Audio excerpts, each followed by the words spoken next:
નમસ્તે દોસ્તો, મારું નામ મનીષા છે. હું 27 વર્ષની એક યુવતી છું.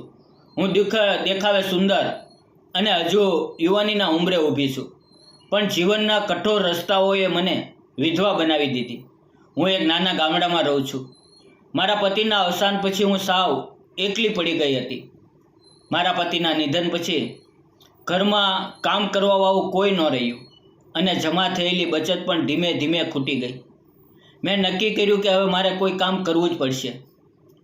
મારી પાડોશમાં રહેતી નીતાબેન, તેણે મને કહ્યું, મનીષા, હાઈવેની નજીક એક નાની હોટલ ઉપર રસોડામાં શાકભાજી સુધારવા મજૂરની જરૂર છે.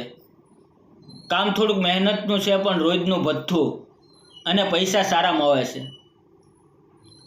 મેં પરિસ્થિતિ સામે ઝૂકવા કરતાં મહેનત કરવાનો નિર્ણય કર્યો અને હા પાડી દીધી. બીજા દિવસે સવારે હું હાઈવે પર આવેલા એ ધાબા પર પહોંચી ગઈ. ત્યાં સવારથી જ ચા, નાસ્તો અને બપોરના ખાવાના ઓર્ડરની ધમાલ ચાલતી હતી.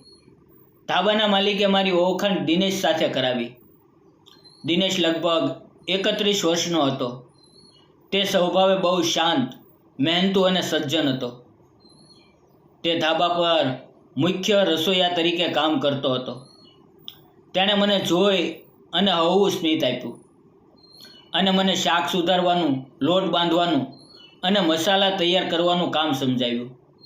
મિત્રો, શરૂઆતમાં આખો દિવસ બળતણ અને ચૂલાના ધુમાડા વચ્ચે કામ કરવું, ભારે વાસણો ખસેડવા અને સતત મજૂરી કરવી બહુ અઘરી લાગતી હતી. પણ દિનેશ ખૂબ સમજદાર હતો. તે મારી કાળજી લેતો. મને ગરમ કઢાઈ કે તપેલા કે ભારે તપેલા એકલા ઊંચકવા ન દેતો અને જાતે જ મારી મદદ કરી દેતો. તેની આ દયાળુતા જોઈને મારા દિલમાં તેના માટે ખૂબ સન્માન જાગ્યું. લગભગ 2.5 મહિના વીતી ગયા. એક દિવસ સાંજના સમયે હાઈવે પર ભારે વાવાઝોડું અને વરસાદ શરૂ થયો. લાઇટ જતી રહી અને ધાબા પર ગ્રાહકો પણ નહોતા. માલિક અને બીજા કામદારો વહેલા નીકળી ગયા, પણ થોડો સામાન સાચવવા માટે હું અને દિનેશ ધાબાના શેડ નીચે રોકાઈ ગયા. ચારે બાજુ અંધારું, વરસાદની ઝડીઓ અને હાઈવેનો શાંત માહોલ હતો. દિનેશે ઇમરજન્સી લાઇટ ચાલુ કરી અને મારે માટે ગરમા ગરમ ચા બનાવી. અમે બંને ખાટલા પર બેઠા હતા. દિનેશે મારી તરફ જોઈને આદરપૂર્વક પૂછ્યું, મનીષા, તું આટલી નાની ઉંમરે આવી સખત મજૂરી કરે છે, તારી પાછળ કોઈ નથી? મારી આંખો ભરાઈ આવી. મેં મારા પતિના અચાનક અવસાન અને મારી ગરીબીની આખી વ્યથા કહી સંભળાવી. દિનેશે બહુ શાંતિથી મારી વાત સાંભળી. તેની આંખોમાં પણ આંસુ આવી ગયા. તેણે કહ્યું, મનીષા, તારું દુઃખ હું સમજી શકું છું. 2 વર્ષ પહેલાં એક રોડ અકસ્માતમાં મેં મારી પત્ની ગુમાવી દીધી છે. ત્યારથી હું પણ આ હાઈવે પર સાવ એકલો જ જિંદગી કાપી રહ્યો છું.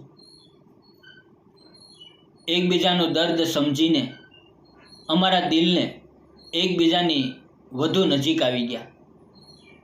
વરસાદ ધીમો પડી રહ્યો હતો. દિનેશ બહુ જ પ્રેમથી મારો હાથ પોતાના હાથમાં લીધો. તેના હાથ મજૂરીથી સખત હતા, પણ તેનો સ્પર્શ બહુ હૂંફાળો હતો. તેણે મારી આંખોમાં જોઈને કહ્યું, મનીષા, શું આપણે એકબીજાનો હાથ પકડીને નવી જિંદગી શરૂ ના કરી શકીએ? હું તને અને તારા આદરને આ જીવન સાચવીશ. દિનેશની આંખોમાં છુપાયેલી સચ્ચાઈ અને પ્રેમ જોઈને મેં આંસુ ભરી આંખોથી તેને હા પાડી દીધી. મિત્રો, થોડા જ દિવસમાં અમે કોર્ટમાં જઈને સાદગીથી લગ્ન કરી લીધા. આજે મેં ધાબા પર મજૂરી કરવાનું છોડી દીધું છે. દિનેશે પોતાના બચાવેલા પૈસાથી નાનું કેટરિંગનું કામ શરૂ કર્યું છે, જેમાં હું તેને ઘરેથી મદદ કરું છું. દોસ્તો, જિંદગીમાં ભલે ગમે તેવો અંધકાર આવે, પણ જો આપણે ઈમાનદારીથી મહેનત કરીએ તો કુદરત આપણને કોઈને કોઈ સાચો અને ઇજ્જત આપનારો સાથી ચોક્કસ આપે છે.